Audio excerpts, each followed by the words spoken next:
Ассалому алайкум, бародарони қандум, ҷавонои муҳтарам, навасаку, ҳавасакои қанди бобош. Салом ба он донишҷӯё, ки вақте ки шаҳр мерам, ҳами хеле якҷоя бобо мегӯянд ку саломи худро ба ӯ донишҷӯё мерасонам ва камтар аз хоҷагии деҳқонӣ моҳӣ парварим, аз дарахтҳои павлониям ба шумо сухан кардани ҳастам. бисёриё савол метиҳанд ки бобо оиди павлоне гап зан, сайти бобода будроен, ай ҳамид ниҳолчаҳа кӯш то калон шидану технически срез кардан инҷа нишонте. Технически срез кардана ма наворо кардагим, будроен тамошо кинен. Мегӯянд ки сухан бисёр дону андаке гӯй, якеро сад магӯй, садро яке гӯй. бони хел кам шоирам ҳастам, донишҷӯё шеърора хушрӯ ёд бигиренда пага сухан карда бутонем.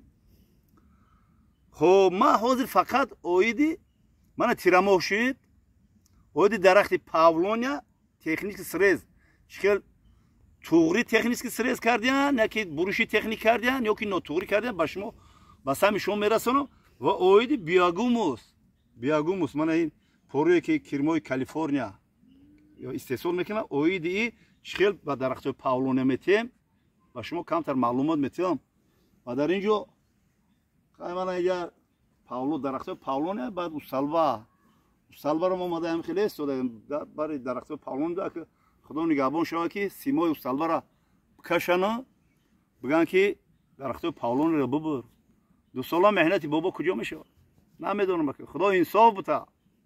хоб мана инҷа нишон теҳем, мана инҷа ҳозир мо камтара мани кандагие меканем. хоб мана бехи дарахти павлонияра ҳуй мекунем. мана решоше ки мана решои дарахти павлония, мана решои дарахти павлония. ака чӣ гуфтанӣ ҳастам? гуфтанӣ ҳастам ки технически срез, яъне ки буруши техникӣ ин нотуғри кардагиам. албатта иро мо иншоалло ислоҳ мекунем. вақте ки хазонрез мешавад, вақте ки ба хоби зимистона мераванд, дарахтҳоро ба хоби зимистона мераванд ку баргошун мереза, обошун поён мефуроя, дига кор намекунад, ба хоби зимистона мера. ҳамон маҳал мо амира бо як бор дига мана хел мебурем, буруши техникӣ мекунем, то ки ҳамин дарахт ҳаминҷаро маҳкам кунад. агар мо ҳамира намебуридем, мана дарахт анимқа ғавс мешид. ҳозир нигоҳ ки мана иқадар айда, мана иқадаре ҳозир анимқадар ғавс мешид. барои чӣ мо буридем? барое ки ҳамин як бора калон мешавад. ҳозир мисол 5-6 метр шида, мумкин 10-12 метр мешид. 10-12 метр мешид. вақти шамолҳои сахт решаи беқуввата чаппа шиданаш мумкин. барои ин мо ира технически срез мекунем, то ки решаи бақувват шава. сол дарахт решааш ки бақувват ки ин чӣ қадар ки ғавс шава, чӣ қадар баланд шава, шамол дига ира чаппа карда наметавонад. ана бародарони қанднаботум, мана решачокҳои дарахти павлоне, на фақат дарахти павлоне, ҷабо кедман қати задам пусташ хеста, камтар эҳтиёт кандар ку. на фақат дарахти павлоне, тамоми дарахтҳое ки мисол мо боғ мекунем, боғкорӣ мекунем ку, ҳами биягумса тавсияма ҳаста брезен. дар бораи биягумус бисёр наворҳо кардагем, бисёр бародаро навор кардагем. инам хел мерезем.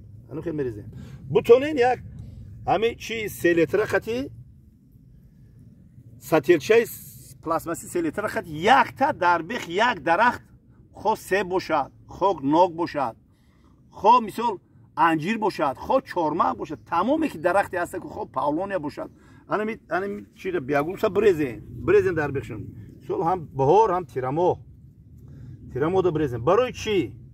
яъне ки инам хел мерезем биягумса, баъд хоқати бор мекунем. мана бор кардем, хоқати борш кардем. хоб фоидаи биягумус чия? ҳамун патагрешаакое ки ҳастае ку дар дарахтҳо, ҳамун патагрешаҳо авҷ мегиранд.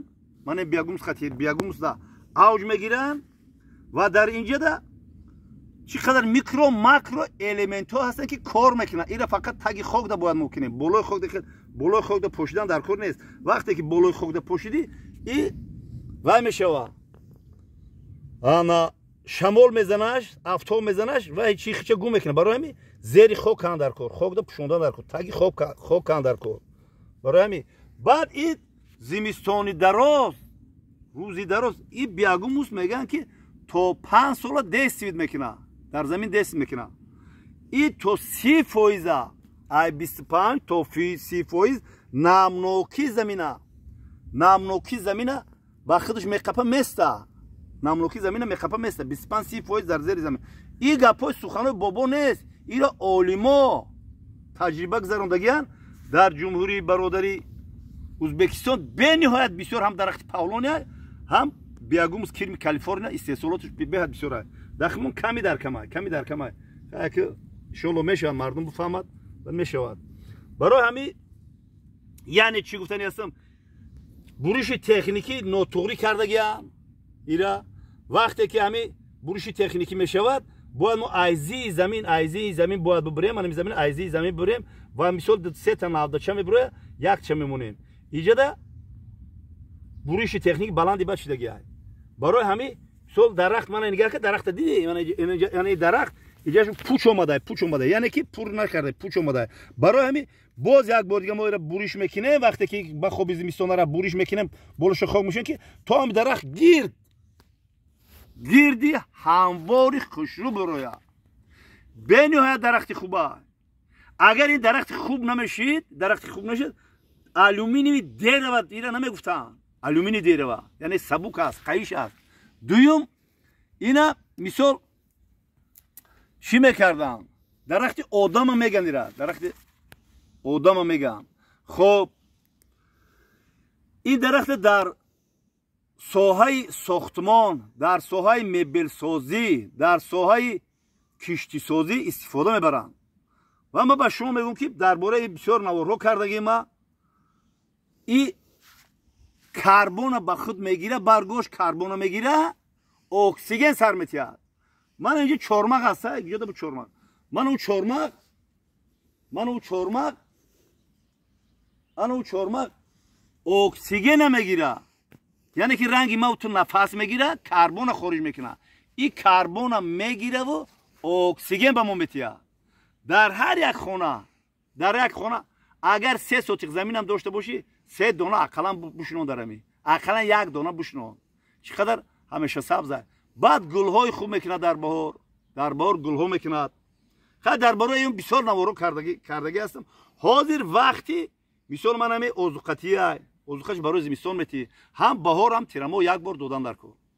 خیلی برادران خندنباتم چی گفتنی هستم شما بسیار پرسیدن برای درختای پاولونیا. من انشالله با امر خدا کوچت‌های پاولونش هم تا حتی نوارم هست یک خیلی آدمای نیازمند به پول هم گپ زده بودم بگیرین. گرچه که شما بابا میگن ای بابا به پول توصیه‌تون کردم نگرفتین. شما در همین نوارای مکو بابا یک خیلی وقت ترمزاش نمیقپم میگه در و گپ پرس میبره. همین نوارای ما کردم زیاده 500-600 نوار کردگیم. شما فقط همین نوارای همین چیو مرا میمونین گپای ناخوبی مرا میمونین. خیلی نوارای خوب مونین که مردک شین که بعضی همین بلوگرای چطور بگم خیلی چیزا نمیگم که خیلی بلوگر بیچاره هم کمی دونه خی چی را بگم خی همون که نسبتی من میگه همون مگرم با یک خیب کنه ده این اینترنت خیلی من فهمیدم. برای همین هر چی سخن میگم با سخن میشون با هم خود جواب میگم. درختای پاولون مثال ای تیرما ما با فروش میبریم. من اینجا بچه‌کش هستم بچه‌کش با فروش میبریم کوچاتوش با فروش میبریم. با از این هم درختای بقوت هست. مثال برادری ما در کلخوز تلمون اکای قرمانالی ده هست. مثال وای بسیار کوردگی میتونیم که با وای مراجعت کنیم. وای مثال هزارها تا درخت پاولون میوام میتیاتون.